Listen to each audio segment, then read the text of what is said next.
មានគ្នាយើងមួយចំនួនសួរថាគាត់ទើបតែជាសិស្សថ្នាក់ទី8ឯតើអាចរៀនគណិតវិទ្យាថ្នាក់ទី9ពីឥឡូវនេះទៅបានអត់ចម្លើយគឺពិតជាបានហើយអ្នកទាំងអស់គ្នាគឺធ្វើបែបហ្នឹងគឺល្អមែនតែនដោយសារតែយើងទី8ចុងឆ្នាំហើយអញ្ចឹងបើសិនជាយើងឆ្លៀតពេលយប់ឡើងឬក៏សៅរ៍អាទិត្យឬក៏ពេលទំនេរអាចរៀនធ្វើលំហាត់គណិតវិទ្យាថ្នាក់ទី9ពីឥឡូវហ្នឹងទៅគឺយើងមានពេលវេលាយូរក្នុងការហ្វឹកហាត់ធ្វើលំហាត់បានច្រើនហើយយើងអាចធ្វើដដែលឡើងវិញដើម្បីឲ្យយើងមានការស្ទាត់ក្នុងការធ្វើលំហាត់ទេហើយ channel របស់យើងគឺបានរៀបចំមេរៀនតាមលំដាប់លំដោយហើយតាក់ទងទៅនឹងលំហាត់ក៏ដូចគ្នាដែរគឺយើងរៀបតាមលំដាប់លំដោយនៃមេរៀនហើយព្យាយាមយកលំហាត់មកបកស្រាយជូនអ្នកទាំងអស់គ្នាគឺសឹងតែទាំងអស់មិនឲ្យរំលងក្នុងលំហាត់ណាមួយទេអញ្ចឹងនៅពេលយប់ឡើងអ្នកទាំងអស់គ្នាអាចចូលរៀននៅក្នុង channel Miss Education KH របស់យើងបានឥឡូវនេះយើងចូលមកដល់លំហាត់ទី11យើងដដែលលំហាត់ទី3និងទី4គឺជាប្រភេទប្រមាណវិធីបូកដកទៅលើ radical អញ្ចឹងយើងធ្លាប់ធ្វើតាំងពីលំហាត់មុនបានច្រើនគួរសមហើយទៅទេ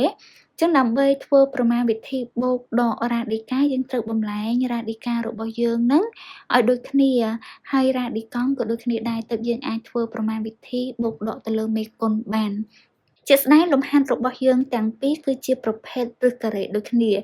ចឹងអ្វីដែលអ្នកទាំងអស់គ្នាត្រូវបំលែង radical ឲ្យដូចគ្នាសិនទើបយើងអាចធ្វើប្រមាណវិធីទៅលើមេគុណនៃ radical របស់យើងបានឥឡូវយើងចូលទៅដល់លំហាត់ទី3របស់យើងដោយសារតែ radical របស់យើងក្នុងលំហាត់របស់យើងនេះគឺជាប្រភេទមិនមែនជាឫសការ៉េប្រកបអញ្ចឹងយើងអាចបំលែងតាមផលគុណដើម្បីបញ្ចេញមួយចំនួនខ្លះពី radical ចឹង175នេះយើងអាចទៅសេបានថា25គុណនឹង7ចឹងមេគុណ3នៅខាងមុខយើងដាក់មកដដែលសិនយើងស្មើនឹង25គុណនឹង7 25គុណនឹង7ស្មើនឹង175ដកឲ្យ2 28យើងអាចយក4គុណនឹង7 4គុណនឹង7ស្មើនឹង28ហើយ4នេះគឺស្មើនឹង2ការ៉េអាចចេញពីឫសការ៉េបានបូកឲ្យ3ឫសការ៉េ63យើងអាចយក9គុណនឹង7អ្នកទាំងអស់គ្នាត្រូវជ្រើសរើសប្រមាណវិធីគុណណាដែលចំនួនមួយទៀតហ្នឹងគឺអាចលើកជាស្វ័យគុណ2បានលើកជាការ៉េបានទើបយើងអាចបញ្ចេញពីឫសការ៉េបានមកដល់ឫសការ៉េ112យើងយក16គុណនឹង7 16គុណនឹង7ស្មើនឹង112ហើយ16ស្មើនឹង4ការ៉េអញ្ចឹងអាចចេញពីឫសការ៉េបានហើយអញ្ចឹងយើងបំលែងចំនួនរបស់យើងទៅជាស្វ័យគុណ2 25នេះគឺស្មើនឹង5ការ៉េគុណនឹង7ដកឲ្យ2ឬការ៉េ4យើងអាចសរសេរបានទៅជា2ការ៉េគុណនឹង7បូកឲ្យ3ឬការ៉េ9យើងអាចសរសេរបានទៅជា3ការ៉េគុណនឹង7ដកឲ្យឬការ៉េ16យើងសរសេរបានទៅជា4ការ៉េគុណនឹង7ចឹងចំនួនរាល់ចំនួនដែលយើងអាចលើកជាស្វ័យគុណ2គឺយើងអាចបញ្ចេញពីឫសការ៉េបានហើយ5ការ៉េបញ្ចេញពីឫសមកគឺបាន5គុណនឹង3បានទៅជា15ឬការ៉េ7ដកឲ្យ2ការ៉េចេញពីឫសមកបាន2គុណនឹង2បាន4បានដក4ឬការ៉េ7បូកឲ្យ3ការ៉េបញ្ចេញពីឫសមកបាន3គុណនឹង3បាន9ឬការ៉េ7ដកឲ្យ4ការ៉េបញ្ចេញពីឫសបាន4ឬការ៉េ7បន្ទាប់ពីយើងបញ្ចេញមួយចំនួនចេញពី radical ហើយយើងសង្កេតឃើញថា radical របស់យើងគឺដូចគ្នាហើយឬការ៉េ7ឬការ៉េ7ដូចគ្នាទាំងអស់អញ្ចឹងកាលណាដែល radical ដូចគ្នាបែបហ្នឹងយើងគ្រាន់តែធ្វើប្រមាណវិធីទៅលើមេគុណទៅជាការស្រេចហើយរក្សា radical នៅដដែល15ដក4ស្មើនឹង 11 បូកនឹង9ហើយដក4ទៀតគឺស្មើនឹង16ឬ7ស្មើនឹង16ឬ7ចម្លើយរបស់យើងគឺឃើញ16ឬ7ឬការ៉េ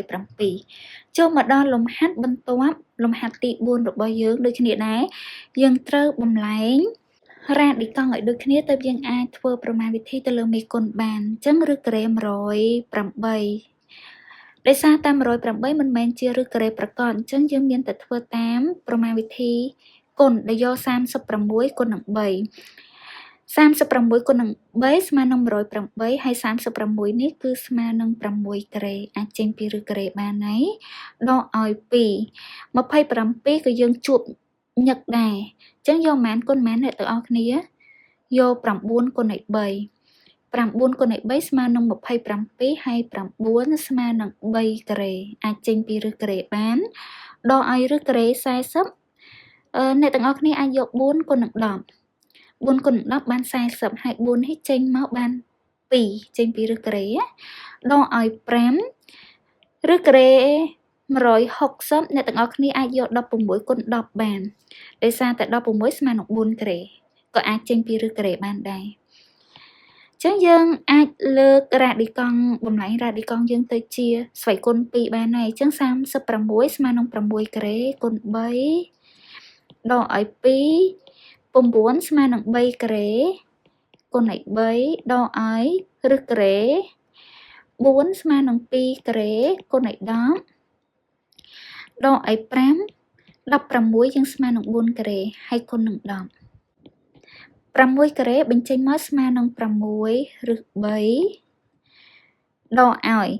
3ការ៉េបញ្ចេញមកបាន3គុណនឹង2បាន6 6ឬ3ដកឲ្យ2ការ៉េបញ្ចេញពីរឹសមកបាន2រឹស10ដកឲ្យ4ការ៉េ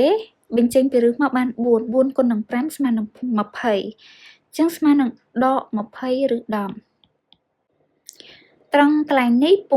ឬ3ដក6ឬ3គឺយើងដកគ្នាអស់ហើយអញ្ចឹងដក2ឬ10ដក20ឬ10ស្មើនឹងដក22ឬ10ជាចម្លើយជួបគ្នានៅវីដេអូក្រោយនៅក្នុងលំហាត់ទី11ទាំងអស់គ្នាហើយសូមជួយចុច like និង subscribe channel Miss Education ទាំងអស់គ្នាផងណាដើម្បីទទួលបានវីដេអូថ្មីៗជារៀងរាល់ថ្ងៃនៅម៉ោង 7 យប់